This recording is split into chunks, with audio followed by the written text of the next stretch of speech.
All right. Hei alle sammen, vi Orions Belte. Or it's better in English. Hi everyone, we're Orions Belte. We're gonna play a couple of songs. This one is called Le Mans.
Papillion.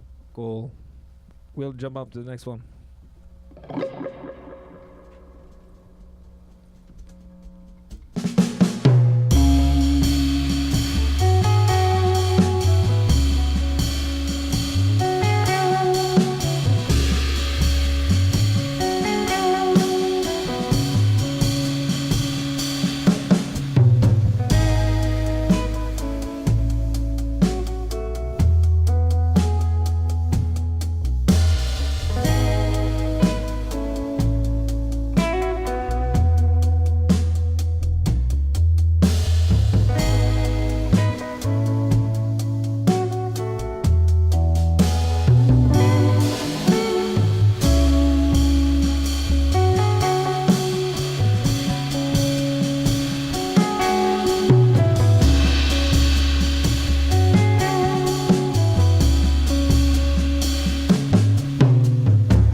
da?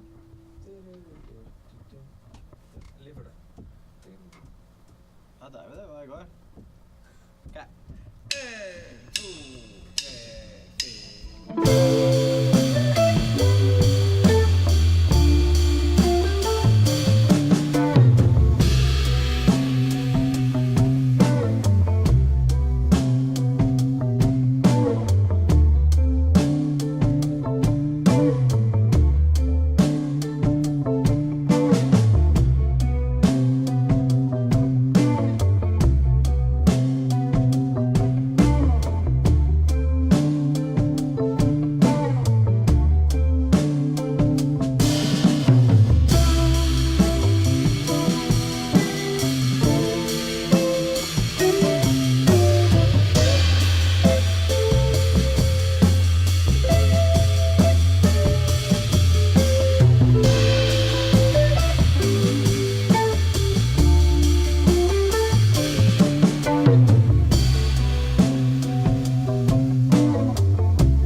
All right. Cool. Should we do our last song then? Great stuff. Okay.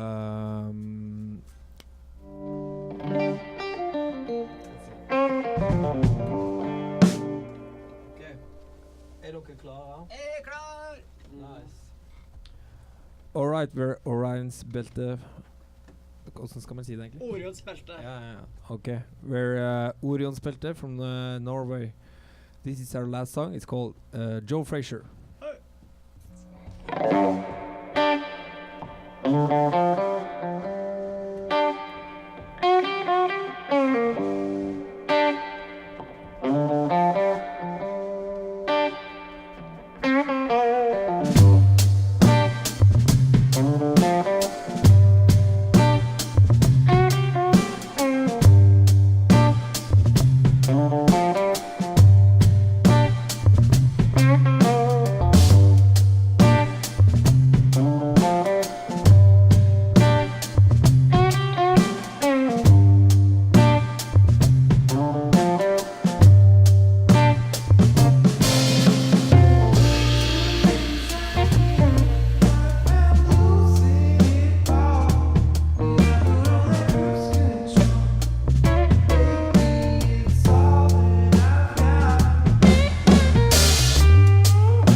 Orions Belte live here on WNYU. Thanks, guys. Thanks for having us. So the album Mint released this past fall on Jansen Records.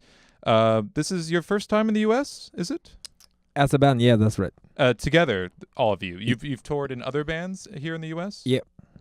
Okay. But this is the first for us. And so what were those songs that we just heard? We started off with a track called Monza, and then we played Papillion, and then New Year's Eve, number 2. And then we played Joe Frazier at the end. So I love yeah. Papillion. It's this nice little transition track, it feels like, Yeah. before Joe Frazier. Is there a New Year's Eve part 1 or number 1? No, just in real life. Just in real life. Yeah. Okay. So that's just like the story behind the song is always have this. I think January always sucks. Everybody's like losing weight and starting to Yes. work out and quitting, smoking. The goals of New Year's. Yeah. So we always try, me and my wife, to have like a second New Year's Eve party because a lot of people in Norway just travel back home for Christmas. And It's pretty similar here to the States. Is that like right after in January, or is this like a it could be February. July, Yeah, no, it's it's at the mid-year? beginning. No, it's at the end of January. Oh, okay. So Or maybe beginning of February. So when everything sucks, you can have it's like proper. We like do enough fireworks, but you yes. like proper dinner and suits and everything. Oh, okay. So it's really nice. So that's New Year's Eve number 2. So that's that song is actually written on that day a couple years ago. Cool. Now we're recording this ahead of time. We're not live. Yeah. But this will probably be airing on our airwaves sometime when you're either in Mexico or at South by Southwest in Texas. But you just played pianos right here in New York. How was the show, guys? It was a lot of fun. I think Kim has been there before. Mm-hmm. But it was a cool New York venue. It was a great room. It sounded great. Yeah, But it was a bit part of a festival, New Colossus. Yeah, I think but it's a new festival. How was the crowd? Were they receptive to you guys? Did Yeah. they know you? I don't think they knew us. Maybe some new faces? A lot of new faces. But that's good. That's why we're here, to meet new people. It is. And but I think the crowd, they were feeling it, and That's we had a good time. Yeah, Yeah. I was feeling it in the other room when you guys were just going through those 4 songs. So you guys mentioned you have been in New York for other reasons, for other bands. And so what was the catalyst, because it seems like you guys have known each other for some time. What was the catalyst that started this project that made you all come together? It was me and Chris were touring with this other Norwegian artist Mm-hmm. that we've been doing for some years. So it was, I don't know. It's probably just like hours and hours of driving a car. Then you listen to music. Oh yeah, you're, the like, traveling while on tour. Yeah, Yes. Bonding over music yeah. in the van, and Loads decided of to make stuff. an instrumental band. Yeah, and we both of us had like stuff lying around that we've never used, or we never had like a band Yeah. like this that we could use those songs. And then Chris and Kimoge, they have been playing for years together in other projects as well. So we Okay. just met up for a couple of days, recorded like the rehearsal, and that ended up being the album. So this project was, in a sense, born in a tour van Yeah. somewhere on the road. Yeah. Yeah. Okay. Okay. I don't think that's ever happened before, so it's pretty unique. That's how it started. Yeah. So you guys have, you've performed with other groups, more of like a backing band, I'm assuming? Yeah, all of us are like, that's our job. Musicians for hire. Yeah, we are. Yes. Are you guys more nervous, I guess, playing your own material on stage? Or do you feel like you're more proud of what you're playing this time? Is any kind of like psychological difference between like, playing in someone else's band versus your own project? Yeah, it definitely is. But the cool thing about this project is that I've never felt that, nervous feeling. I haven't had that here, but before when I had other projects, I've been really stressed out, Because it's their work. No, Maybe? like with other projects, of your other projects. Yeah, of my own projects. But in this constellation, it's so smooth. Really? It just yeah, it's a good chemistry and nothing's a hassle. It's just easy. Have you like Yeah. pinpointed, you know, why that is? If this is just more of like a relaxed jam band kind of feel to it, where I guess so. Yeah, because we play music without so much vocals. I guess that plays a part. And yeah. you can translate feelings easier, I guess, in a way. Mm-hmm. I feel. find that's the case. Yeah. Yeah. That seems like that. So just to recap, this is Orions Belte here at WNYU. They just performed a couple of songs in the WNYU studios, talking about their debut album Mint right here. And speaking of the record, guys, I have a weird coincidence that happens here. Your record came out in September of last year. Mm-hmm. That actual day, I think it was Friday in the weekend, I was in Bergen. I was really? in Norway, just by coincidence. Wow. I remember I was tracking your album. I had heard some of the singles, Le Mans, and I had it on my radar to kind of listen to. And I had a flight Thursday night. I arrived Friday morning, and I did a terrible mistake, which is at 9 a.m. I decided, I am just beat. I just need to take a small nap. Oh man. And I woke up and it was dark.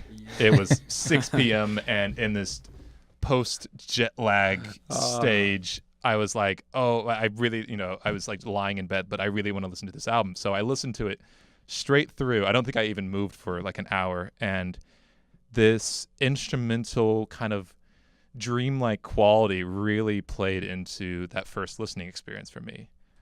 So that's very cool. yeah, it was kind of a weird, it just happened to align that I was in the country of the band, but it was kind of a special moment. Yeah. It's really cool. You were in the city where we recorded it. Oh, it So wasn't in that's- Bergen. Yeah. Oh, that's so funny. That's Um, really strange. Yeah. Okay, cool. That's but how was how was the rest of the night? Oh, the rest of the night was pretty all right. Once I got kind of food in me and was Okay. walking around the city. The city's beautiful, I gotta say. Yeah. Good. It actually, I mean, we're in a basement studio here, so no one can see the weather outside, but the weather today was very reminiscent of. Yeah, it's like being in it was like being in Bergen Yeah, today. I mean, you still Yeah. have kind of like a rain jumper on you, so it's like, you know, he the lives clouds. there, so that's he's used. Yeah, to I'm from Bergen and lives. Oh, okay. I live there, so Okay, Yeah. cool. Do you want to speak more about the writing and the recording process behind the album? Yeah, sure. Yeah, as I said, it was a lot of the songs are stuff that we had like lying around that we never used for other bands. At least I have like some of the songs are like a couple of years. Yes. All And was that in it. mostly from like your kind of writing perspective, or was that like the whole band had an input, or? No, that was mostly like stuff that I just like small melodies and stuff. You know, like always trying to record stuff on your phone. Oh, and you're yes, just yes. like sitting on your couch, like okay, that sounds nice, and then you kind of start figuring stuff out. But then when we met up, the whole I think the main thing about the album is just the sound of the whole thing. As you Yes. said, is so that really came just as a like spur of the moment thing in the studio. So, and some of the other songs are just like small like jams, or like if you had like the long track, which is called Atlantic Surfing. I love that track. Actually. That's basically just like one riff you had, and then Mhm. just putting it together, and that's it.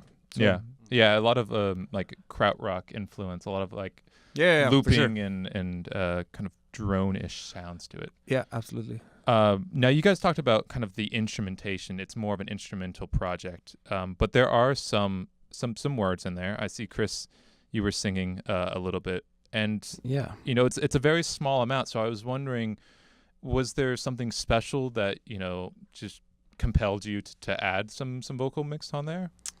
Nothing special really, because when we did the recordings, I guess there was supposed to be like demos or just putting down what we did those days. Yes. But then I just thought it sounded so good, so I started putting keys on it, and suddenly when you hear vocal melodies, you just gotta put them down, and they worked. Yeah, and So, they're kind yeah. of they're a bit lower. They're kind of not in front. Yeah, They're it's very kind much of disguised. more like on level with the other instruments, kind of. And the Just- reverb too, Yeah, definitely. it's So is there anything you want listeners here at WNYU to take away from listening to Mint? Is it a feel-good album? Is it, is there a higher meaning there, or is it just a record you guys enjoyed making? I guess it can be whatever you want it to be, because people can put whatever They draw their reasons, own meaning from it. draw their own meanings from it, and that's the beautiful thing about it, I guess. Now, looking to the future, I know you guys are probably wanting to record more and write. In a fantasy world, if you had no limitations, no time, limited time, money, collaborators, what would you do with those resources? We're like unlimited. Unlimited everything. Oh Yeah. man. We talked about going to the Peter Gabriel studio the other day. Yeah, I don't know, we just I really like recording the way we did now. Just like the room wasn't. It's actually not really much bigger than Or cozy than this room. studios here. Yeah. But of course, there's always cool studios doing like. We should do like a sweet album with a whole orchestra or something. That Oh, would an be entire great. orchestra backing. Yeah. That would some be pretty great, Hollywood like a whole strings go Hollywood to strings. H vibe. That would be cool. Yeah. Okay, that probably would have been one of the projects. I don't know. Have you- Traveling really far away to record, like Nassau or like Bahamas or something. Somewhere warm. Yeah. Yeah. That could work. Have you used strings in other projects? Any of you? Strings? Yeah. Yeah. Oh, yeah, okay. Absolutely. So that's always cool. But never like a whole orchestra. though. Yeah, just small, Just like here and chords or there. so- Yeah. Well, like arranged or like written a whole piece. That would have been nice. that sounds That's number one on the really list, I think. magical. Maybe that comes to fruition one day. I hope so. Maybe. Yeah. So the band is Orions Belte. The record is Mint. Thanks again, guys, for stopping in, and best of luck to you guys in the future. Thanks you. for having us. Yeah.